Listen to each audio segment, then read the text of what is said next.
trouxeram a sua Bíblia, seu exemplar da Bíblia, abram o tema da sua campanha. Aleluia, Deus. Deus é bom.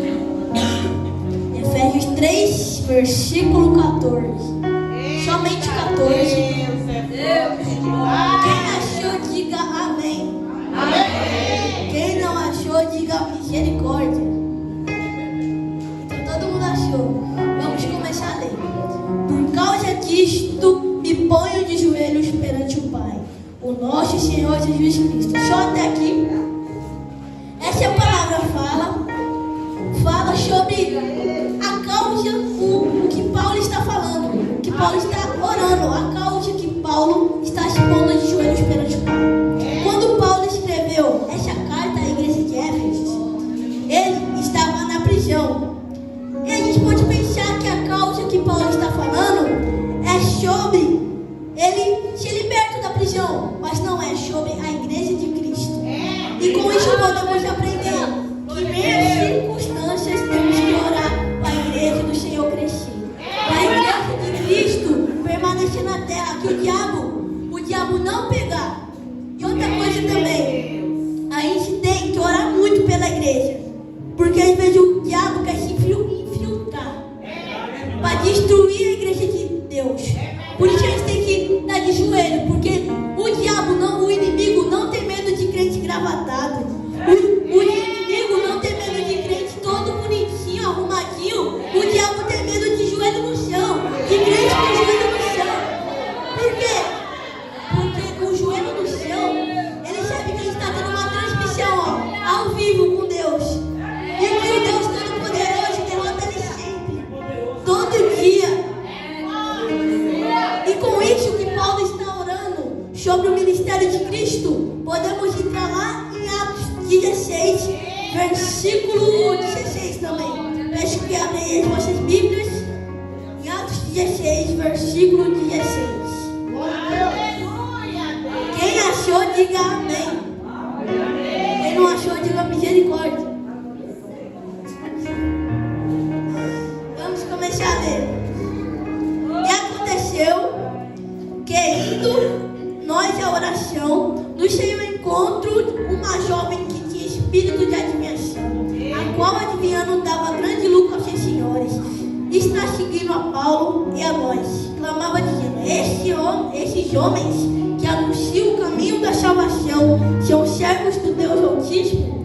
Isto ela fez por muitos dias. Mas Paulo, perturbado, voltou-se e disse ao espírito: em nome de Jesus, te mando que saias dela. E na mesma hora saiu.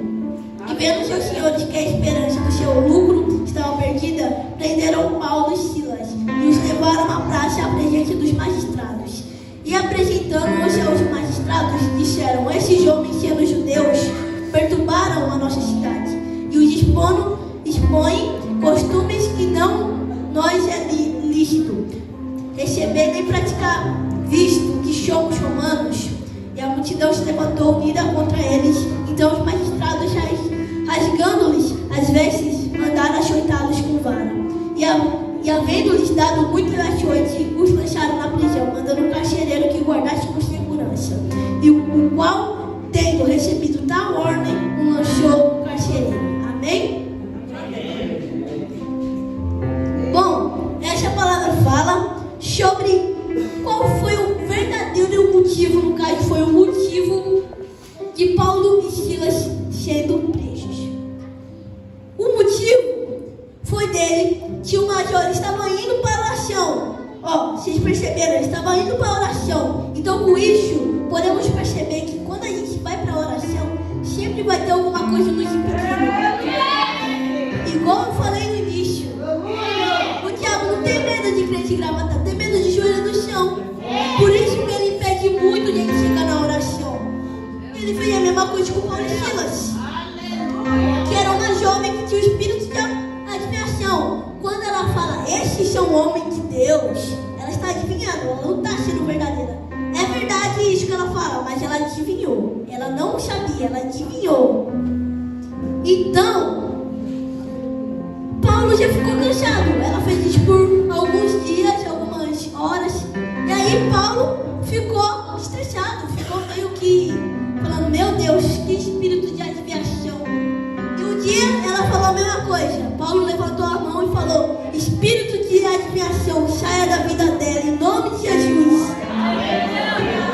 espírito de adivinhação saiu na mesma hora.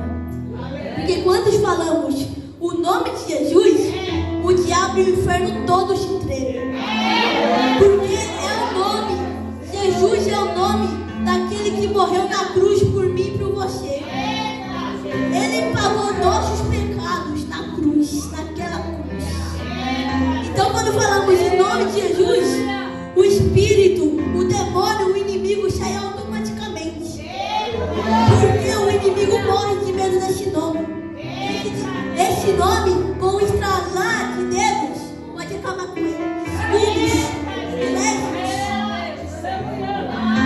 Então, quando Paulo expulsou o espírito de adivinhação daquela jovem, os seus senhores que recebiam lucro a partir da adivinhação dela ficaram bravos, porque não tinha mais esperança de ter fortuna, poderiam ficar pobres em qualquer momento. Então, outra coisa que eu quero dizer, o que a gente faz pelo dinheiro? Vocês viram? Se a gente for perceber que o que os senhores fizeram por dinheiro, eles prenderam Paulo e Silas por dinheiro. Aí porque a gente vai deixar de vir para a igreja por dinheiro. A gente vai deixar de abraçar nossa família por dinheiro. Mas o Senhor é digno. Quando a gente abandona tudo, até dinheiro, o Senhor nos honra. Quando a gente vem para a igreja, bota o joelho no chão, o Senhor nos honra. Irmão, os senhores ficaram irritados e levaram Paulo e Silas à praça, onde estavam os magistrados, a população de romanos. E aí, ele falou: este povo é judeus e vem perturbando o nosso povo romano. Então o romano falou: manda ele para a cadeia, mata ele. Enfim, mas no final de tudo ele foi para a cadeia. Eles foram para a cadeia. Só que não foi uma cadeia qualquer. Foi a cadeia mais funda, a cadeia mais escura, a cadeia mais úmida, a prisão mais úmida. Porque antigamente as prisões eram feitas por jandares. E Paulo e Silas foram lá para o último andar, onde era mais escuro. E eles, os magistrados, mandaram que o carcereiro ficasse de olho. Escuta esse nome, memorize esse nome, o carcereiro, que ele vai ser importante depois. E nisso, eles foram amarrados ao tronco, o pé, a mão, amarraram tudo ao tronco. Mas esqueceram de amarrar a cabeça. Por quê? Por que esqueceram de amarrar a cabeça? Porque a cabeça é onde fica os olhos, o nariz e a boca. E os ouvidos. Então, meio que foi um erro. Eles deveriam ter amarrado, mas como o Espírito Santo sabe de todas as coisas, eles vão tentar amarrar a sua cabeça, mas o Espírito Santo não faz nada sem propósito. Por quê? Dos olhos a gente pode ver visões. Dos ouvidos a gente pode ouvir a palavra de Deus, ouvir um perfeito louvor. E com a boca é o melhor de todos, que a gente pode adorar, louvar, orar, pregar. Por isso que meio que foi um erro. Eles sabiam que eram judeus, mas não sabiam o poder de Deus. Eles não sabiam o poder de Deus. Por isso que não amarraram a cabeça, não amarrou a boca, não amarrou o nariz. E nisso, agora eu quero ler só o versículo 25 do Atos capítulo 16. E perto da meia-noite, Paulo e Silas oravam e cantavam hinos a Deus. E os outros presos os escutavam. Então o que eu quero dizer aqui? Que Paulo e Silas à meia-noite começaram a cantar louvores. Então temos que pegar de inspiração, acordar de madrugada e orar. Por quê? Nos bares aí fora, vai ter gente, tomando uma à meia-noite. E a gente tem que orar para eles escutar. Porque se eles escutar, eles vão saber a presença de Deus na nossa vida. saber que Deus é na nossa vida. Por isso que sempre, de madrugada, a gente tem que orar. Por os que ficam aí fora, usando drogas, eles ouvirem e provavelmente repreenderem. E o que Paulo e Silas fizeram aqui? Quando, antes do versículo 25, tem uma palavrinha aqui, a conversão do carcereiro. O que é conversão? No caso, meio que quando uma pessoa aceita Jesus, ela aceitou Jesus, é a conversão do carcereiro. Ele aceitou Jesus. Então, por isso, a gente tem que louvar nas nossas casas e minhas circunstâncias, meus problemas. A gente tem que orar. Orar, louvar, pregar, adorar em meias circunstâncias.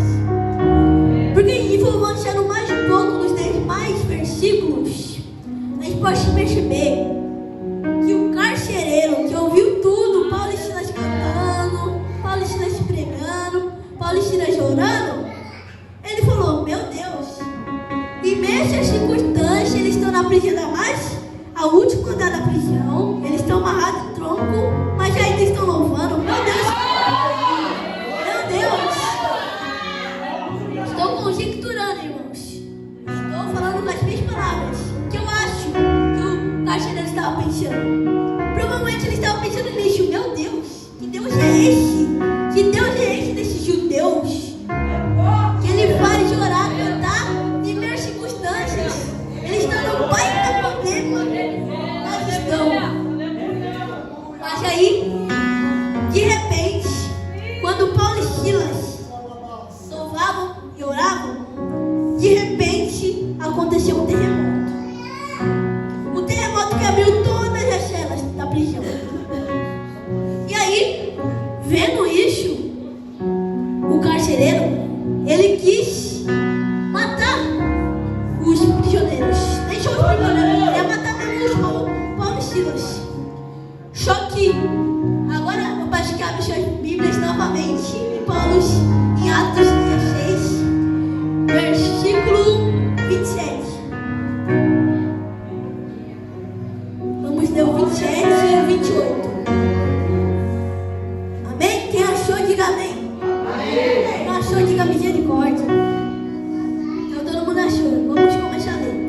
Então, acordando o carcereiro e vendo abertas as portas da prisão, tirou a espada e quis matar, cuidando que os presos já tinham fugido. Mas Paulo clamou com grande voz, dizendo: não te fazes nenhum mal, que todos aqui estamos. Amém? Só até aqui. E aí, o carcereiro, glória a Deus, aleluia. O carcereiro queria matar, né? Não queria saber não se ele ia ser demitido, ele queria matar. Mas Deus tomou a autoridade de Paulo, puxou a boca de Paulo para falar: não faça nenhum mal, porque estamos todos aqui. Então, o que eu quero dizer? Orar é bom, jejuar é bom, clamar a Deus é bom, adorar é bom, mas é melhor ainda quando a gente está reunido com mais pessoas. Porque quando a gente está reunido com mais pessoas, a oração, quando a gente clama por uma causa com mais pessoas, irmão, é possível acontecer, segundos. Vou falar até que na velocidade da luz. E Paulo disse isso, que estavam todos reunidos. E aí, eu já vou ler o 29. Pedindo luz, saltou dentro e todo trêmulo se mostrou diante de Paulo e Silas. O carcereiro, ele falou: achei a luz, para acender a luz, estava dentro, era escuro. E aí, Paulo, ele queria matar, certo? E aí, Paulo, com autoridade de Deus, falou: não faça isso, porque estamos todos aqui. Então, ele ficou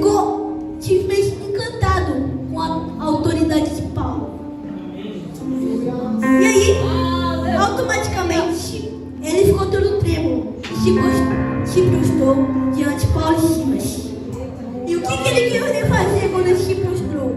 Talvez falar, arranque minha cabeça por ter feito isso e tal. Não. Uma das coisas, ele falou uma coisa que provavelmente até Paulo e Silas ficou meio que encantado, impressionado com a fala do carcereiro. Então, ele falou, o que eu faço? O que eu devo fazer para eu adorar esse Jesus? O que eu devo fazer para eu ser dessa religião, eu ser desse Deus? O que eu faço? Paulo respondeu, crer somente. Crer somente. Crer somente. Então, para Deus te abençoar, crer somente. Podemos ver que a nossa fé pode mover montanhas. Mas se não tivermos fé, acabaremos igual Pedro. Deus, eu sigo você. Foi lá, andou só um pouquinho, depois afundou. Por isso que temos que ter fé. Temos que ter fé em todo momento, assim como ora. Quando a gente ora, a gente não está orando em vão, não. Falando, vou falar com Deus, acabou. A gente tem que ter fé. Algumas pessoas quando oram, ficam, Deus, obrigado. Obrigado, eu estou tendo uma conversa aqui com você. Nada mais porque eu não tenho ninguém para conversar. Estou sozinho. Tal, minha vida está assim. Nem um pico de fé, tá? Tal. Não sei o que, Deus. Aí Deus, eu imagino, conjecturando, Deus olhando lá, falando, mulher, homem de pouca fé. Homem de pouca fé, como que eu vou atender um pedido desse? Como que eu vou te abençoar? Sendo que você não está tendo fé. Você não está tendo clamor de verdade. Eu não sou uma pessoa qualquer, não. Eu sou o Espírito Santo. Quando você ora, você está tendo uma conversa em intimidade comigo. Mas se não ora com fé, meu filho, como que tu queres que eu te abençoe? Então, quando Paulo falou, crede somente que eu salvarei, que Deus salvará tu e tua casa. Então, quem pegou deu glória a Deus. Quem pegou deu aleluia. Porque quando ele falou, Deus salvará tu e tua casa, a gente pode pensar que, tipo, meio que ficar uma pergunta no ar. Por que a casa dele também? Não foi só ele que aceitou Jesus? Por que a casa dele também? Por quê? Pergunta fica no ar. Sabe por quê? Eu vou te responder agora. Porque com a oração de um, todos recebem. Uma oração de um seu filho, um seu irmão, pode mudar o mundo. Mas se tu tiver fé, se não tiver fé, irmão, aí só Deus na causa. Só se Deus querer mesmo. Aí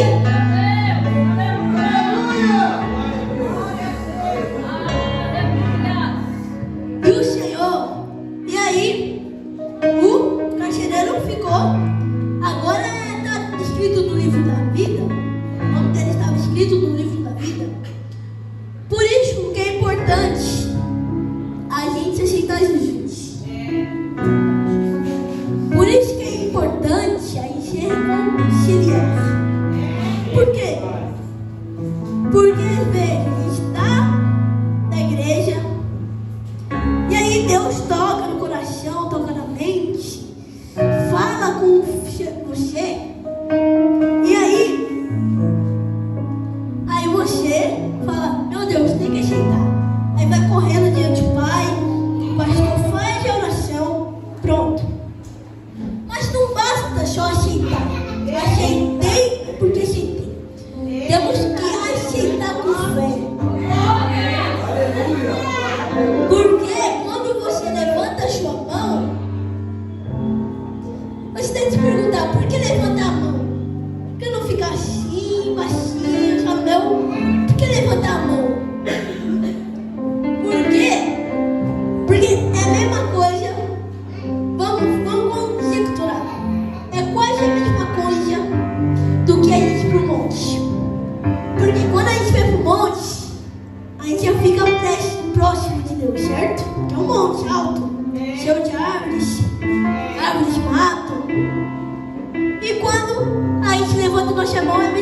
igual vacina, não entra por aqui.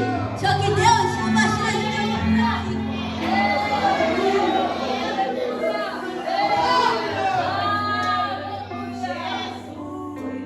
Então, o que eu estou querendo dizer aqui nessa noite?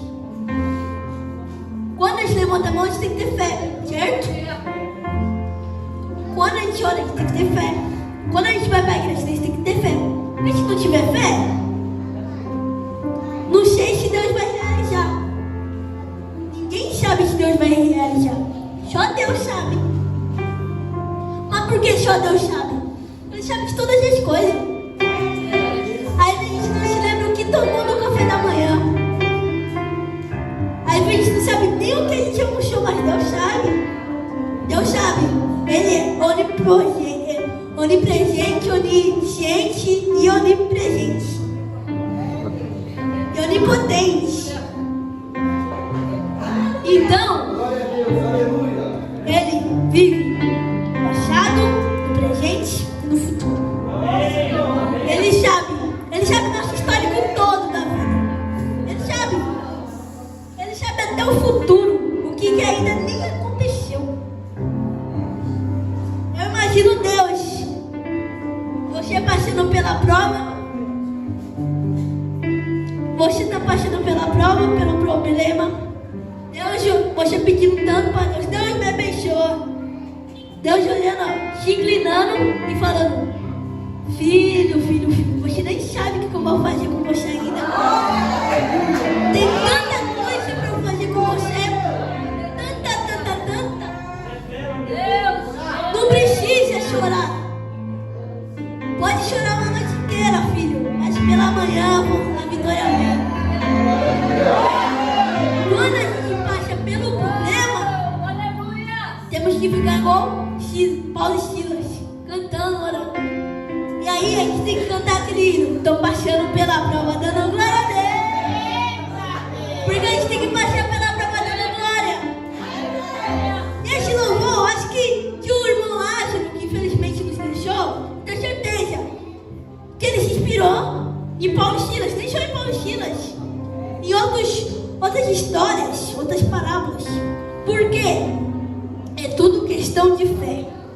E quando a gente passa pela prova dando glória, a gente tem que ter fé que um dia, uma hora, um minuto acabará. A gente tem que crer. É tudo na nossa vida. Resumindo, vou dar um resumo. Resumindo nossa vida.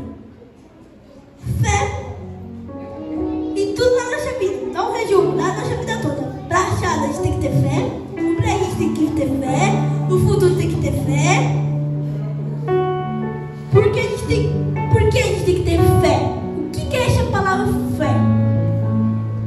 Crer. Glória a Deus. Mas fala, por que não fala crer? Porque crer é uma coisa que também é mesmo significado de fé. Mas crer é meio que um verbo. E fé é uma ação. Por quê? Crer. Quando a gente fala crer, talvez é eu falando para uma pessoa, você falando para mim, eu falando para o pastor, a pastora. Crer. E fé quer dizer que você já está vivendo. Fé é uma ação. Por isso que quando os pregadores pregam, falam, você precisa ter fé. Porque fé é uma ação, é uma coisa que fica em você. E crer é quando ele está falando, crer somente. Igual Paulo falou para o carcereiro, crer somente. Então por isso eu falo, tenha fé. Porque eu não estou aqui, eu não subi aqui em cima desse altar para falar bobagem.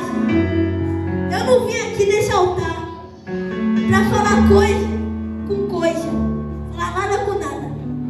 Tá falando para se exibir. Eu não estou falando isso. Eu não estou aqui em cima desse altar para falar isso. Eu estou aqui, sabe para quê? Para pregar. palavra de Deus. Porque nessa igreja, nem só nessa igreja, em todas as igrejas, tem muita gente falando coisas, não sendo crentes. Então, quando eu prego, eu sempre falo com Deus: Deus, quando eu pregar, não seja de mim, não. Porque se for de mim, o Senhor pode até tirar minha vida. Porque eu não quero que seja nada de mim, eu quero que seja tudo de ti. E aí, a gente sempre tem que ter fé. Quando eu falo com Deus, tem que ter fé. E aí, o Senhor vai me ajudar, certo? Eu falei isso. Mas, às vezes, eu fico me perguntando: Deus, às vezes o Senhor coloca o teu povo na prova, coloca o teu povo coloca o povo na prova, coloca o povo em uma situação até coma. Mas aí, sempre mesmo, às vezes eu tenho umas dúvidas. Aí, no estralar de dedos, sinto no meu coração: propósito. Tudo é resumido em propósito. Deus não faz nada sem propósito. Deus mandou Paulo e Silas na prisão, mas com propósito. Às vezes Deus vai fazer você passar uma prova, mas no final vai resgatar uma alma. O Senhor quer que a gente seja missionários, pregar a palavra, resgatar almas. O Senhor quer que a gente seja cantores, mas ao mesmo tempo missionários. Mas às vezes você se pergunta: qual é o diferencial entre missionário, pastor, cantor? Então, por que só tem um título? Às vezes, na carteirinha, certo? Que é dessa igreja, ou de outra igreja, não sei. Vai estar seu nome, os seus dados, alguns dados seus. E vai colocar lá o cargo. Vai estar pastor. Alguns vai estar missionário, só missionário. Agora eu vou te explicar por que eu falei. Porque todos nós temos que ser missionários. Não estou falando de nome, eu estou falando de ser. Aleluia. Porque quando a gente coloca na carteirinha nome missionário, quer dizer que a gente está mostrando: eu sou missionário, está na igreja. E aí, o Senhor dá o dom de missionário para todo mundo. Porque quando a gente canta, às vezes está aqui na carteirinha escrito cantor, pregador, pastor, obreiro. E aí, Deus não dá só isso. O Senhor, se eu não me engano, ele dá 9 dons. E aí, os 9 dons pode ser pregador, cantor, líder, pastor, pode ser um monte de dom. Dom de línguas, dom de profecia, dom de cura.